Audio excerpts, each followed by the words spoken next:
espacio en donde la convivencia no gire alrededor del diagnóstico de los problemas que se viven en México y que se identifican fácilmente. La numeralia creo que todos y cada uno de nosotros la domina, pero se concentra sobre todo en una preocupación por la falta de un crecimiento económico suficiente que genere el empleo tan necesario y bien remunerado que todos estaríamos esperando existiera en el país, que vaya en un sentido tal que garantice más igualdad o disminuya la desigualdad que hoy es lamentable existe en México, atienda en buena parte lo que son estos resultados de acumulación de pobreza, porque esa es una parte que ha crecido en el país y que en sí mismo también dé cuenta de estrategias suficientes y definitivas que nos permitan tener la certidumbre de que vamos en el sentido correcto en el combate a la delincuencia organizada o no, al narcotráfico sin tanta violencia. Bueno, ese es el panorama, y es que las cosas no están bien y tendríamos que empezar por admitir que para salir de esta vorágine, de esta mediocridad de los últimos años, valdría la pena el que entonces, de una u otra manera, nos alejáramos de los voluntarismos y empezáramos a fijar y poner sobre la mesa lo que realmente pensamos podría, de cierto modo alguno, el encauzarnos en la solución de muchos de estos aspectos que hoy se viven. Hace muy poco tiempo yo tenía la oportunidad de platicar dentro de mi partido sobre la urgencia de que el año 2012 nos alcanzara primero a los partidos políticos y a quienes participamos dentro de los partidos políticos con el deseo de un triunfo electoral, a poner sobre la mesa ¿para qué? ¿Para qué quieren ganar los partidos políticos las elecciones del 2012? ¿Para qué los candidatos o los distintos aspirantes de los partidos políticos quieren también el triunfo electoral del 1 de julio del 2012? ¿Será porque lo único que hace falta en el país es que salga un hombre y entre otro a la presidencia de la República o mujer? ¿Con esto se resolverán realmente nuestros problemas? Es una cuestión de voluntarismo político lo que hace falta hoy en día con el deseo de poder resolver los graves problemas que se viven en México, o tenemos un problema estructural. Un problema estructural que tenemos que identificar con acciones precisas que nos permitan acercarnos a las soluciones correctas. Y es por ello que, por lo menos dentro de mi partido, urgía que nos sentáramos no nada más a platicar, sino a diseñar algunas de las propuestas con las cuales deberíamos de comprometernos nosotros ante México en su conjunto, en el caso de recuperar la confianza de los electores, que la perdimos en el 2000 y con esa pérdida de confianza perdimos la presidencia de la República, después también en el 2006. Pero hoy la mayoría de las encuestas, que se han convertido en apuestas, señalan que es muy probable que en el 2012 el PRI pueda ganar las elecciones a la presidencia de la República. Y eso nos obliga todavía más a, con la cara en alto y de frente, digamos si hemos aprendido lo suficiente nosotros, no nada más de las oportunidades, sino también de las dificultades y las derrotas. Creo que unas y otras enseñan y enseñan mucho, y es necesario hablar de ello. Por eso, dentro de la Fundación Colosio, dentro del PRI, terminamos un documento del cual yo quisiera hablarles. Yo sostuve y sostengo que es necesario girar alrededor del cambio de ciertos paradigmas. En la parte económica, el paradigma principalísimo que nos ha asegurado que tengamos estabilidad financiera, pero que esta estabilidad financiera no nos haya traído el suficiente crecimiento económico, el empleo y sobre todo la igualdad que tanto necesitamos. No es que la estabilidad financiera sea mala, por el contrario. La estabilidad financiera es indispensable como un acto de responsabilidad para poder garantizar que el país, sobre todo en estos momentos de alta volatilidad e incertidumbre en el mundo, pueda caminar en el sentido correcto. Pero el paradigma debe ser crecimiento económico, con empleo, para la igualdad y con estabilidad financiera. Esto nos tendría que acercar a la necesaria exigencia de que tengamos que detonar los espacios más atractivos, más convenientes y potenciales del crecimiento económico en México. Y aquí la palabra clave es certeza. México necesita mandar un mensaje al mundo, no nada más a los mercados internos, de que hay certeza jurídica para poder encaminarse a la ruta del crecimiento. Certeza jurídica para las inversiones, tanto nacionales como extranjeras. Y sobre ello queremos seguir perseverando. Si bien es cierto, deberemos de hacer reformas importantes que hasta el momento se han negado, muchas de ellas ya las hemos avanzado, sobre todo en el Senado. No menos cierto es que hay 3 áreas que sobre todo concentrarían la oportunidad, hablando de economía. Y estas son el área de la competencia, el de la energía y el de las telecomunicaciones. En los últimos años, esos 3 aspectos los hemos intentado acomodar alrededor de órganos reguladores que no están bien asentados como órganos del Estado mexicano, sino simplemente que cumplen con los deseos de los gobiernos en turno. Hoy tenemos órganos reguladores que en algunas ocasiones, en lugar de dar certidumbre, generan la incertidumbre inconveniente. Por eso, en el Senado, y dispuso el grupo parlamentario del PRI, por cierto, es una de las partes que sí ha sido votada y bien en Cámara de Diputados en la reforma política, hablamos de la necesidad de darle mayor independencia a los órganos reguladores para hacerlos del Estado mexicano, con lo cual garanticemos certeza jurídica a todos aquellos que saben muy bien el valor de la competencia, de la competitividad, pero de las reglas justas y claras alrededor de la misma, que nos hagan tener garantías de que las cosas buenas sucedan. Por eso también hemos luchado por un órgano regulador en el tema de telecomunicaciones que también dé certeza jurídica, que en su independencia del gobierno en turno, con nombramientos de carácter transeccional, se aparten de las conveniencias políticas de los gobiernos que se establecen.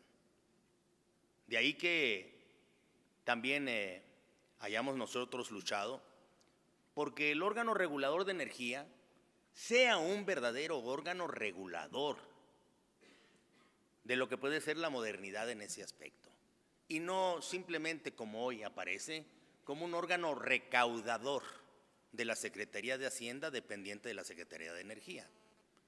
Esto es muy importante para nosotros, porque si queremos jugar con la certeza en el país, debemos de girar alrededor de instituciones sumamente sólidas, alejadas del capricho de los políticos y los gobernantes en turno. Esto sí nos podría hacer vislumbrar, entonces, un México que queremos y nos imaginamos tendríamos dentro de 25 años. Y no solamente un México que tuviese la seguridad de crecer el próximo año, pero no de manera sostenida por todo ese tiempo. Y es que es importante definir ese objetivo. A México le hacen falta políticas de largo plazo con certeza jurídica alrededor para que las apuestas sobre lo que deba de suceder sean correctas y tengan garantía. En la parte social,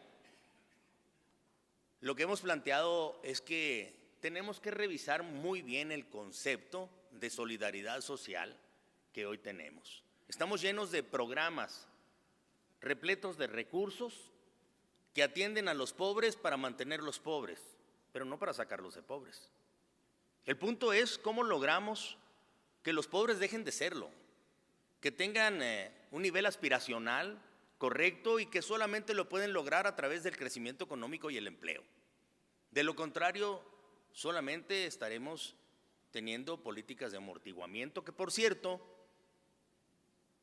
en la última década o más, algunos de esos programas que no se justifican parecen estar al servicio de los partidos políticos o de los intereses políticos y se vuelven francamente electoreros. Sí es necesario, mientras no tengamos crecimiento económico y empleo, tener programas sociales que atiendan a la pobreza y eviten que la indignación sea tan alta que sea un nuevo ingrediente que nos detenga en el propósito de lograr los cambios en este país. Pero, al mismo tiempo, hay que evitar que esos programas sean mal utilizados.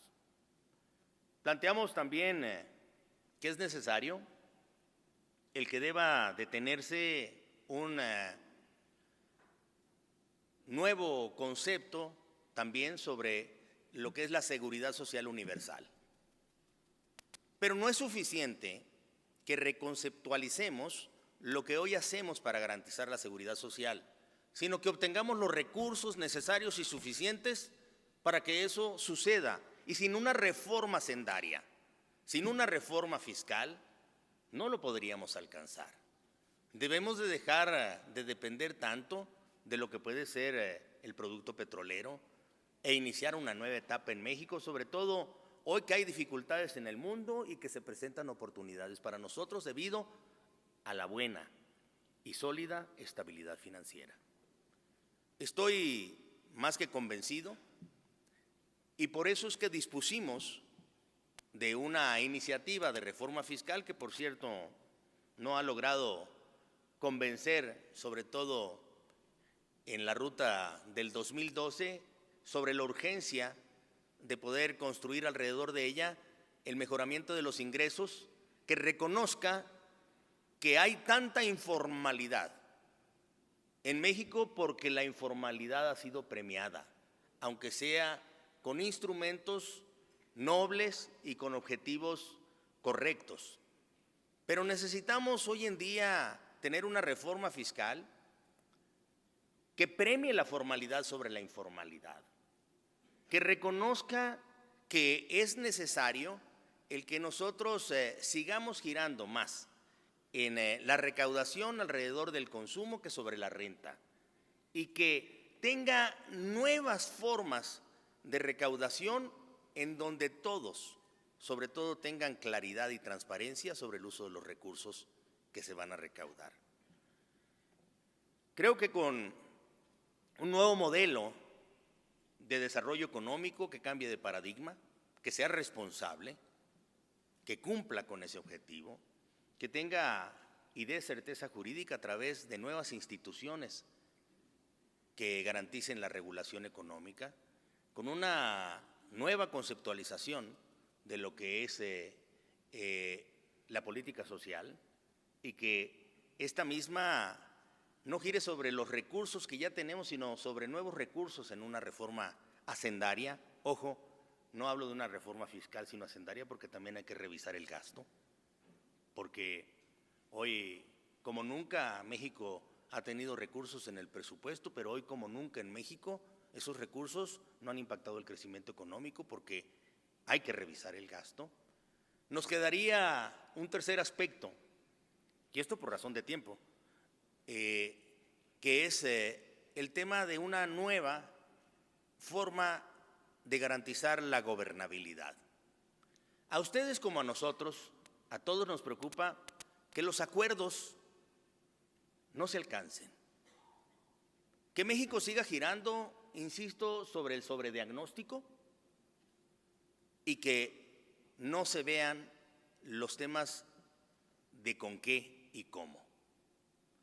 Para eso es necesario que se acuerde. Es que México ha avanzado mucho en la parte de su madurez democrática.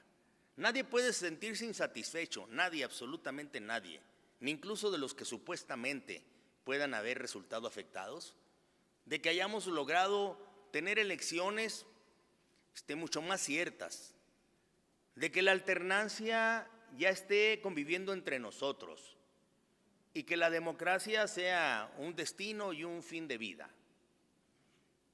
Pero también debemos de cuidar y mucho aquellas voces que todavía se escuchan y que dicen que la democracia no nos ha traído cosas buenas, que la democracia no ha tenido resultados correctos, porque no nos ha de hecho alcanzar crecimiento económico, igualdad, disminución de pobreza, combate a la delincuencia.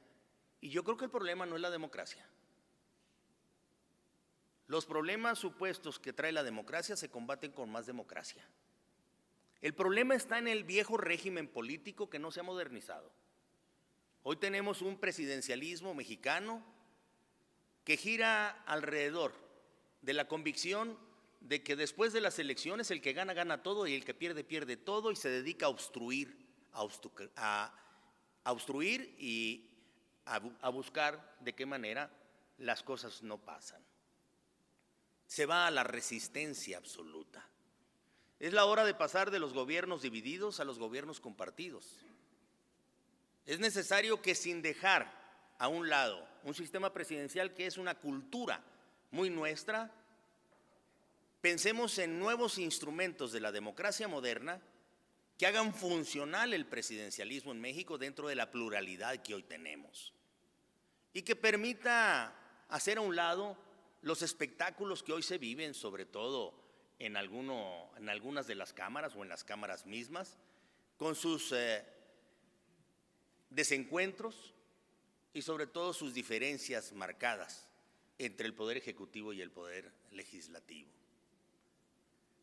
Si en el año 2012 volviese a acontecer una elección en la cual, por reñidas decisiones de la misma, tuviéramos a un presidente nuevamente triunfador por porcentajes estrechos y con votos que solamente alcancen menos del 40% del total de la votación, el escenario de los desencuentros, si no hacemos los cambios necesarios, se volverá a repetir.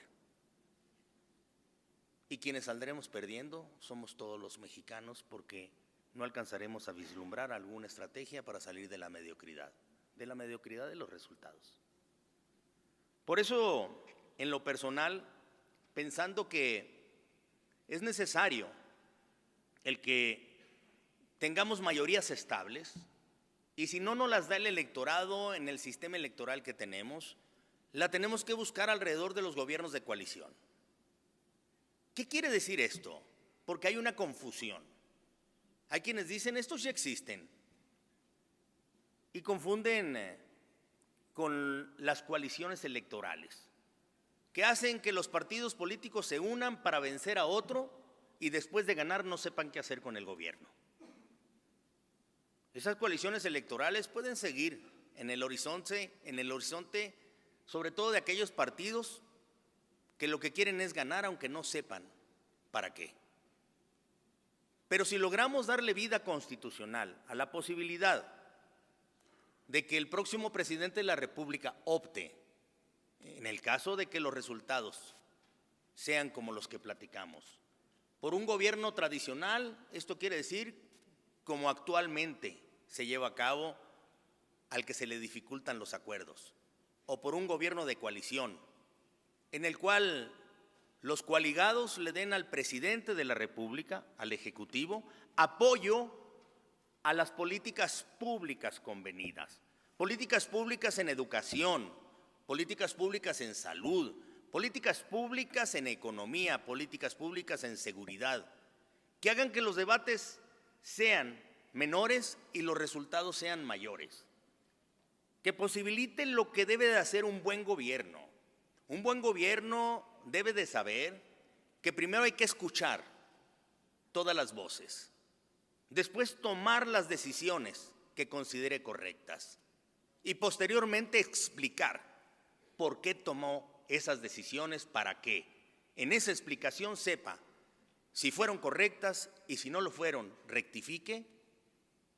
Si no llegamos a que esto suceda mediante un sistema político, todo lo demás quedará echado a la suerte.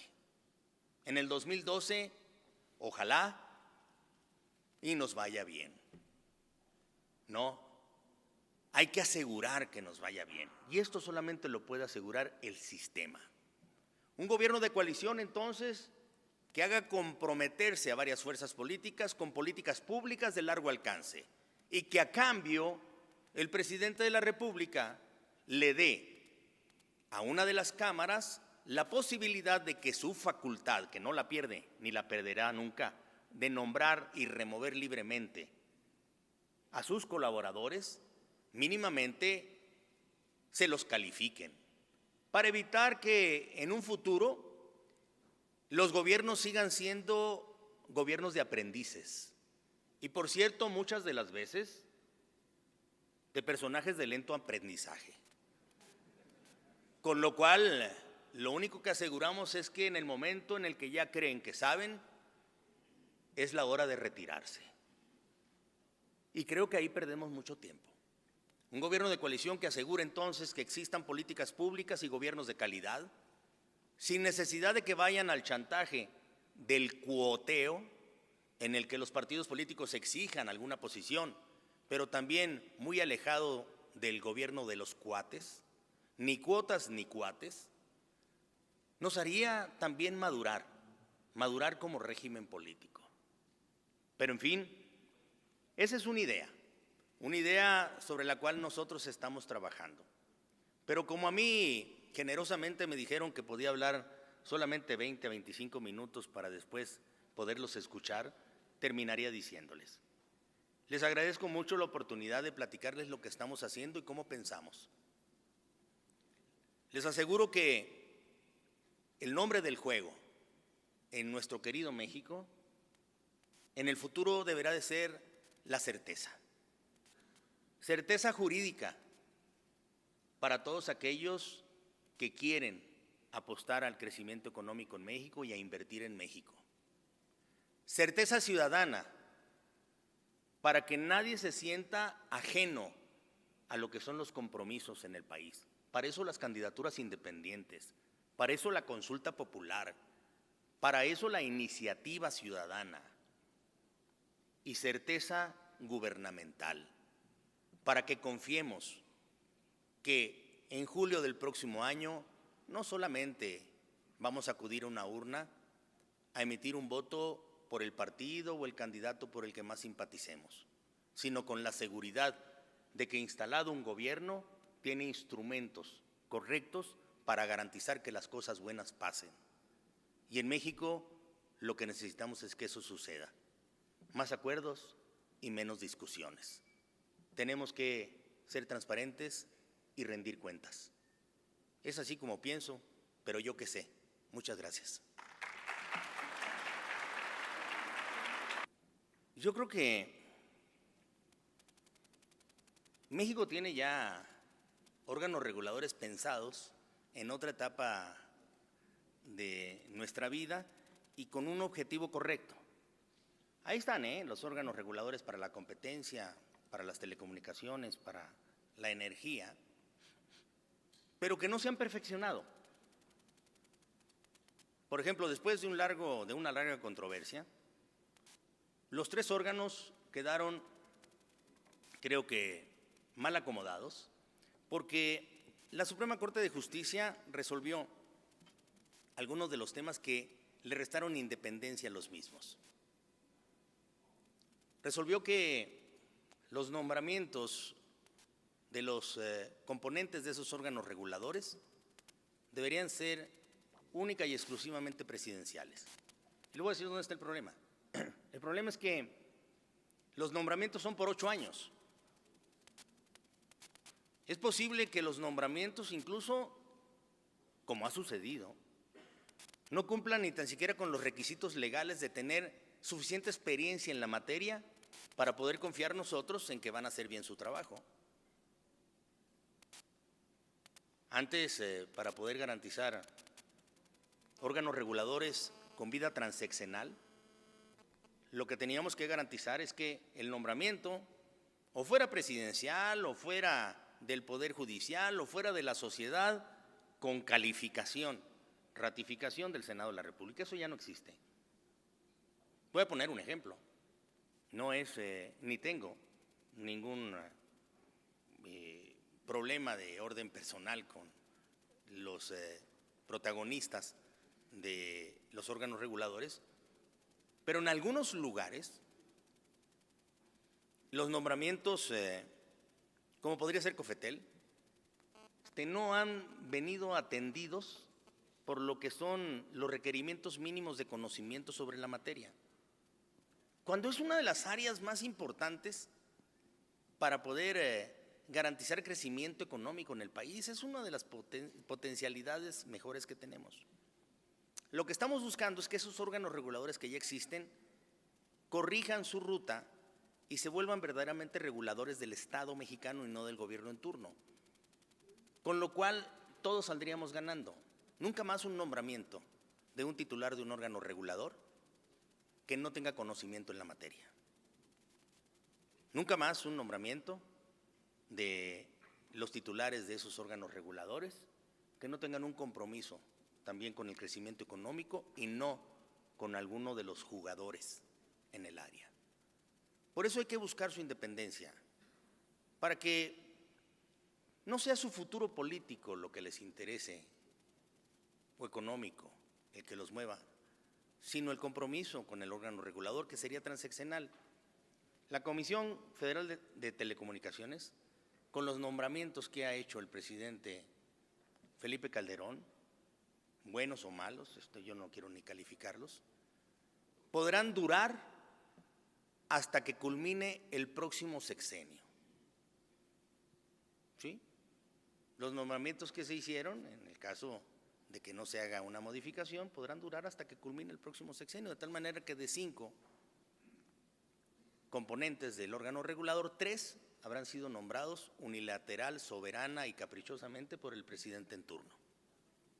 En fin, los órganos reguladores ya existen, lo que hay que hacer es perfeccionarlos y hacerlos girar sobre instituciones del Estado mexicano. Aquí entra una preocupación, también el IFE existe, me dirán, y en verdad que lamento mucho el que no se hayan alcanzado acuerdos, que por cierto serían más fáciles en gobiernos de coalición, para que esté completamente configurado antes de las elecciones del 2012. Confío todavía en que la Cámara de Diputados, en algún haz de luz que llegue del lugar adecuado, los lleve a coincidir en la necesidad del nombramiento de estos 3. Pero quiero defender el órgano, AIFE. El IFE se creó siendo yo subsecretario de Gobernación en 1990.